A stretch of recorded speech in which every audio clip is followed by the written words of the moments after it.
वासुदेवाय। आज के ज्येष्ठ मास के 17वें अध्याय में हम सुनते हैं एकादशी व्रत का वर्णन। स्कंद जी कहने लगे कि हे ऋषियों, श्री व्यास जी राजा युधिष्ठिर से कहते हैं कि हे नरश्रेष्ठ, ज्येष्ठ मास के शुक्ल पक्ष में एकादशी का व्रत होता है। उस दिन मनुष्य निर्जला उपवास कर शर्करा यानी चीनी सहित जल से पूर्ण घट का दान करते हैं। दान श्रेष्ठ ब्राह्मणों को देने वाला विष्णु लोक में जाकर आनंद करता है।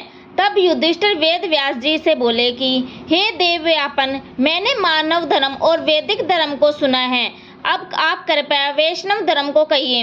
व्यास जी कहने लगे कि हे राजन, आपने मानव धर्म और वैष्णव धर्म को सुना है, वे सब कलयुग में असत्य का यानी शक्ति से असाध्य है, इसीलिए सुख से करने योग्य, थोड़ा खर्च अल्प, क्लेश महान फलदायक है तथा समस्त पुराणों का जो सारभूत है वह मैं तुमसे कहता हूँ। हे राजन, दोनों पक्ष की एकादशियों को भोजन नहीं कराना चाहिए। जो प्राणी एकादशी को भोजन नहीं करता है वह नरक में नहीं जाता। तब व्यास जी के वचनों को सुनकर भीमसेन कांपकर तथा भयभीत होकर बोला, हे पितामह, मैं असमर्थ हूँ। इस उपवास के विषय में मैं क्या करूँ? महाफलदायक एक ही व्रत मुझसे कहिए। सब एकादशियों का व्रत मैं नहीं कर सकता। व्यास जी बोले कि भीमसेन, वृष या मिथुन के सूर्य होने पर श्रेष्ठ मास की शुक्ल पक्ष की जो एकादशी होती है, उस दिन प्रयत्न पूर्वक जल रहित उपवास करना चाहिए। स्नान और आमचन के जल को छोड़कर विद्वान पुरुष अन्य जल का ग्रहण न करें, अन्यथा जल का ग्रहण करने से व्रत भंग हो जाता है। विद्वान सूर्योदय से अगले सूर्योदय तक जल का त्याग करे तो बिना प्यास के एकादशी का व्रत श्रेष्ठ फल उसको मिलता है। फिर द्वादशी को प्रातः काल स्नान करे और ब्राह्मणों को विधि पूर्वक जल और श्रवण का दान देवे। इस प्रकार जितेंद्रिय कृत करते होकर ब्राह्मणों के साथ भोजन करें। इस प्रकार व्रत करने से जो पुण्य होता है उसे मुझे जनार्दन भगवान ने कहा है। ज्येष्ठ मास के शुक्ल पक्ष की एकादशी के दिन जल रहित निर्जल उपवास का जो फल होता है उसको हे भीमसेन तुम सुनो। समस्त दान देने से जो पुण्य, सब तीर्थों में स्नान करने से जो पुण्य, समस्त हवन आदि करने से जो फल होता है वह पुण्य श्रेष्ठ शुक्ल पक्ष एकादशी के दिन उपवास करने से हो जाता है।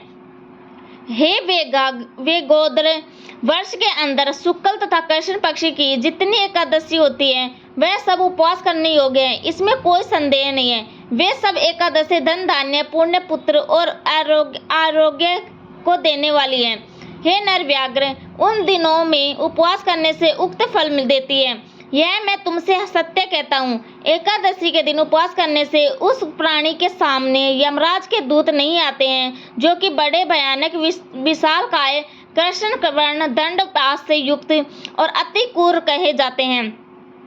एकादशी का व्रत करने वाले जो वैष्णव हैं उनको अंत समय में बैकुंठ को ले जाने के लिए पीताम्बरी, सौम्य स्वभाव, चक्रधारी और मन के समान वेगशाली विष्णु दूत वहां आते हैं और उसको बैकुंठ को ले जाते हैं। इसीलिए सब उपायों से एकादशी का जल रहित व्रत करने तथा जल और धेनु दान देने से प्राणी का पापों से मुक्त हो जाता है। हे नर श्रेष्ठ, ज्येष्ठ मास के शुक्ल पक्ष की एकादशी को निर्जला उपवास कर अन्न और शर्करा सहित जल पूर्ण घट का दान दे श्रेष्ठ ब्राह्मण को देकर प्राणी तीनों पापों से छूट जाता है और विष्णु लोक में जाकर विष्णु भगवान के समीप रहकर आनंद करता है। इद श्री श्रेष्ठ महात्म में 21 एकादशी व्रत वर्णन 17वां अध्याय समाप्त। ज्येष्ठ महीने की कथा के 18वें अध्याय में आज हम जानते हैं निर्जला एकादशी व्रत का महत्व। भीमसेन जी कहने लगे कि हे तात, आपने जो एकादशी का व्रत और उसका जो महत्व कहा है यह मुझको कुछ मूर्छित होने से सत्य प्रतीत होता है, अतः आप वात्सल्य भाव सत्याग कर ठीक ठीक बात बतलाइए। यदि आप सत्य वचन न कहेंगे तो मैं विदुर वचन सदृश्य के सामने नष्ट हो जाऊंगा।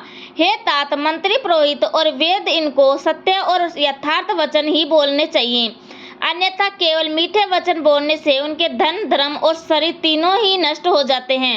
व्यास जी कहने लगे कि हे पापावन पुत्र भीमसेन, हमने जो पहले संक्षेप में तुमसे कहा है वह सर्वदा सत्य है, इसको असत्य नहीं मानना। मैं इस विषय में तुमको एक प्राचीन इतिहास सुनाता हूँ। तुम उन स्कंद जी के वचनों को सुनकर संशय रहित हो जाओ। पूर्व काल में कालाजन पर्वत पर पुलिंद नाम वाला विख्यात समस्त धर्मों का पालन करने वाला और उनका ज्ञाता हुआ। उसने निष्कंठ के राज्य करके वहां पर द्वारिकापुरी के समान महानपुर बसाया और स्वयं अनेकों रथपति यानी सेना रावत और के समान हाथी और उच्च श्रवा के समान घोड़े से परिवारित होकर और संजीवों में अनुमोदित होकर विजय यात्रा के लिए निकला। 100 योजन के प्रणाम में उनकी सेना पूर्व में से बाहर निकली और राजा के साथ चलने वाली जो पैदल सेना थी वह सारी पृथ्वी पर छा रही थी। 7 व्यूह यानी सेना की रचना से युक्त वह सेना 7 महासमुद्रों के समान प्रतीत होती थी। राजा ने बड़े बड़े मंडलिक वीर राजाओं और सेवकों को जीतकर उनसे बहुत सा धन और कर लेकर अपने पूर्व वापस लौटा। इस तरह पृथ्वी के अनेक चक्रवर्ती राजाओं को जीता। वह जिस सेनापति को बलवान सुनाता था वह वहां वेग पूर्वक जाकर उनको जीत लेता था। इस प्रकार घूमते घूमते राजा के गुप्तचरों ने आकर राजा को संदेश दिया कि महाराज, यहाँ पर सभी का मालिक एक परम धर्मात्मा एक राजा है जो श्रुति स्मृति और पुराणों का ज्ञाता देवता तथा अतिथि का पूजक, सत्य प्रतीक, ज्ञान और बड़ा सूरवीर है। राजा आज तक किसी से भी ये नहीं जीत गया है। इसको बिना जीते इस भूमंडल में आपकी कृति संतुष्टदायक नहीं हो सकती। तब आपने गुप्तचरों से यह समाचार सुनकर राजा पुलिंद ने अपने मंत्रियों सहित और सेना सहित उस प्राचीन वराही वीर ही के संपूर्ण नगर को चारों तरफ से घेर लिया और राजा पुलिंद के सैनिक उस नगर के चारों तरफ स्थित हो गए। जैसे वन में बहुत से गिद्धड़ों से एक सिंह शेर लिया गया हो, उसी तरह उसके चारों तरफ से घेर लिया। हे तपोधन, उस समय नगर में बड़ा कोलाहल मचा। कुछ लोगों ने तो राजा से और कुछ ने मंत्रियों से जाकर कहा, हे राजन, उस दिन ज्येष्ठ मास के शुक्ल पक्ष की एकादशी थी। उस नगर के सभी लोग स्नान आदि करके भगवान विष्णु की पूजा में रत हो गए और पूजा में लीन होने के कारण आपस में बातचीत भी नहीं करते थे। ऐसे समय में राजा पुलिंद के सैनिकों ने ग्राम में घुसकर लूट मार मचा दी। इसी बीच किसी ग्रामवासी ने राजा पुलिंद को नमस्कार कर हाथ जोड़कर अति शांति के साथ यह वचन कहा कि हे राजन, आज बड़े पुण्य देने वाली एकादशी का व्रत है और हमारे राजा समस्त नागरिकों के साथ पूजा में स्थित है।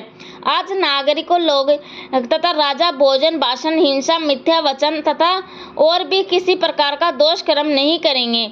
इसीलिए आप हे राजन आज और कल के लिए कृपया कीजिए।